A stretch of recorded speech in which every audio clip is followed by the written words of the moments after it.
আমরা চলে এসেছি এখন বসিরহাট জেলা সভাপতি শরৎ চক্রবর্তীর কাছে। রিসেন্টলি উপনির্বাচন হলো 6টি কেন্দ্রে।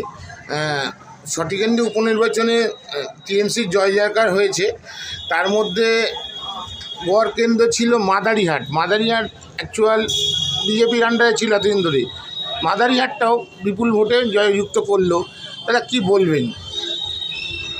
স্বাভাবিকভাবে দেখুন, মাদারিহাট বলুন আর যেটাই বলুন, সবটাই বাংলায়। ছটা বিধানসভায় উপনির্বাচন। এই উপনির্বাচনের যে ফলাফল, এই ফলাফলটা সম্পূর্ণভাবে বাংলার মাননীয় মুখ্যমন্ত্রী মমতা বন্দ্যোপাধ্যায়ের যে জনসেবামূলক কাজ, সেই কাজের ফসল, এবং সাথে আমার নেতা অভিষেক বন্দ্যোপাধ্যায় মানুষের মধ্যে যে বিভিন্ন পরিকল্পনা নিয়ে যে মানুষের কাছে পৌঁছে যাওয়া, সেই পৌঁছে যাওয়ার ফসল হিসাবে আমরা এই 6টা উপনির্বাচনে আমরা ব্যাপকভাবে জিতেছি। বিশেষ করে আমার যে জেলা, সেই জেলায় আমার হাড়োয়া বিধানসভা, উত্তর চব্বিশ পরগনা হাড়োয়া বিধানসভা হাড়োয়া রেকর্ড সংখ্যক বোধে জয়লাভ করেছে শুনলাম। আমরা একদম 6টার মধ্যে আমরা হাড়োয়াতে রেকর্ড বোর্ডে আমরা আমাদের দল জিতেছে, মানুষের সমর্থন পেয়েছি, মানুষের সমর্থনের ভিত্তিতে দল জিতেছে। প্রয়াত নেতা হাজী নজরুল ইসলামের ছেলে দাঁড়িয়েছিল এখানে, রেকর্ড ভোটে জয়লাভ করেছে শুনলাম। হ্যাঁ, একদম আমার নেতা আমাদের বিগত দিনে হাড়োয়া কেন্দ্রের 2বারের এমএলএ, এবং এবারে ওইটা ভ্যাকেট হয়েছে। বিশেষ করে তিনি পার্লামেন্টে কন্টেস্ট করার জন্য এবং ইলেক্টেড হওয়ার জন্য ওটা ভ্যাকেট হয়েছে। সেই জন্য ওখানে বাই ইলেকশান হয়েছে হাড়োয়াতে। সেই বাই ইলেকশানে আমরা রেকর্ড ভোটে জিতেছি। আমরা 1,31,234 ভোটে আমরা জিতেছি। বিরোধীদের একটা কথা বলছিল যে এই আরজিকর কাণ্ড, নানা রকম কাণ্ড, কিন্তু কোনো কিছুই তাদের স্পর্শ করতে লাগলো না, কিন্তু রেকর্ড ভোটে জয়লাভ করলো। এর করিশ্মাটা ব্যাপারটা কি? দেখুন, বিষয়টা হচ্ছে উন্নয়ন। আমাদের আরজিকর কাণ্ড বলুন, যেটা বলুন, সেটা আমার রাজ্য নেতৃত্ব তারা দেখেছে, এটা বিষয়টা তারা দেখেছে। এই বিষয়টা আমাদের বলার নয়, তারা বলবেন। এবং সর্বোপরি বলুন, না, তারা ভেবেছিল যে এদের এই উপনির্বাচনে এদের ভোটের কিছু প্রভাব পড়বে, কিন্তু কোনোটাই তাদের কাজে লাগলো না। রেকর্ড ভোটে 6টা কেন্দ্র থেকে জয়লাভ করলো। স্বাভাবিকভাবে আমরা তো উন্নয়নের লক্ষ্যে বাংলায়, এটাই ঘটনা। বন্দ্যোপাধ্যায়ের যে উন্নয়ন, সেই উন্নয়নের লক্ষ্যে আপনারা দেখেছেন প্রতিনিয়ত মানুষের পাশে থেকে তিনি কাজ করছেন, এবং বিভিন্ন পরিকল্পনা তিনি নিয়ে এসছেন, যেগুলো মানুষের কাছে অত্যন্ত বিশেষ করে গ্রাম্য মানুষের কাছে যেগুলো উপযোগী, সেই জায়গায় দাঁড়িয়ে সেরকম পরিকল্পনা তৈরি করে তিনি মানুষকে সহায়তা দিচ্ছেন, সুযোগ দিচ্ছেন। এবং আস্তে আস্তে গ্রাম্য অর্থনীতিকে যেভাবে আমাদের সেন্ট্রাল গভর্নমেন্টের মোদী সরকার যেভাবে বাংলার গ্রাম্য অর্থনীতি ভেঙে তছনছ করে দেওয়ার প্ল্যান করছেন, সেই জায়গায় মমতা বন্দ্যোপাধ্যায়ের যে পরিকল্পনা, সেই পরিকল্পনা গ্রাম্য অর্থনীতিকে বাঁচিয়ে মানুষকে স্বনির্ভর করার লক্ষ্যে এগিয়ে নিয়ে যাচ্ছে। তাই তো মানুষ মমতা বন্দ্যোপাধ্যায়ের সাথে আছে, তৃণমূল কংগ্রেসের পক্ষে আছে।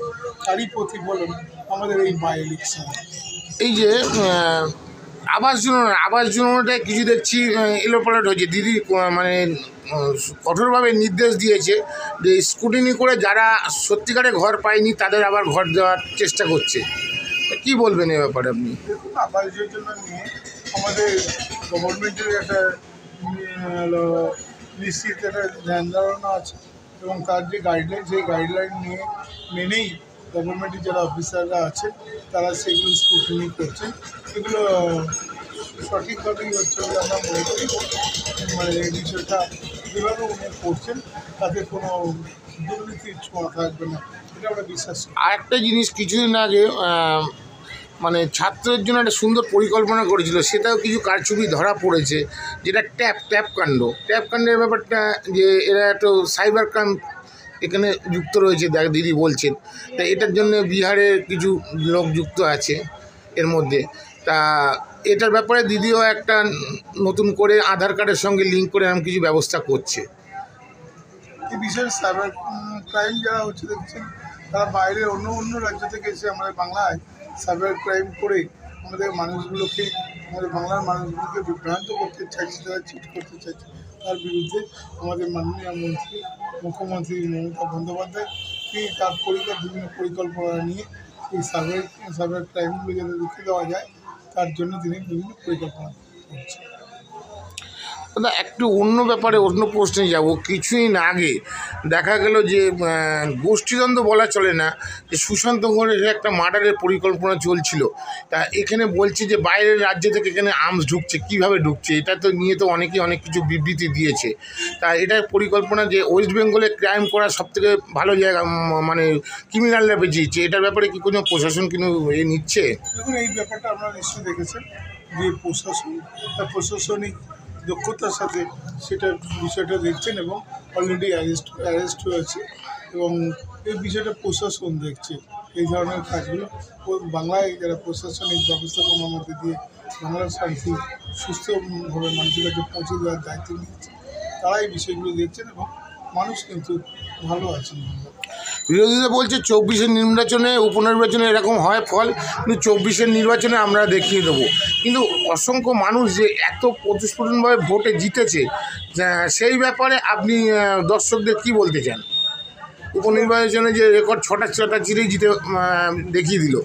দেখুন, ভোটারদের কাছে বাংলায় মমতা বন্দ্যোপাধ্যায় শেষ কথা, এটা একদম কারণ যেভাবে পরিষেবা মানুষের কাছে তিনি পৌঁছে দিতে বদ্ধপরিকর, যেভাবে তার প্রশাসনিক ব্যবস্থাপনার মধ্যে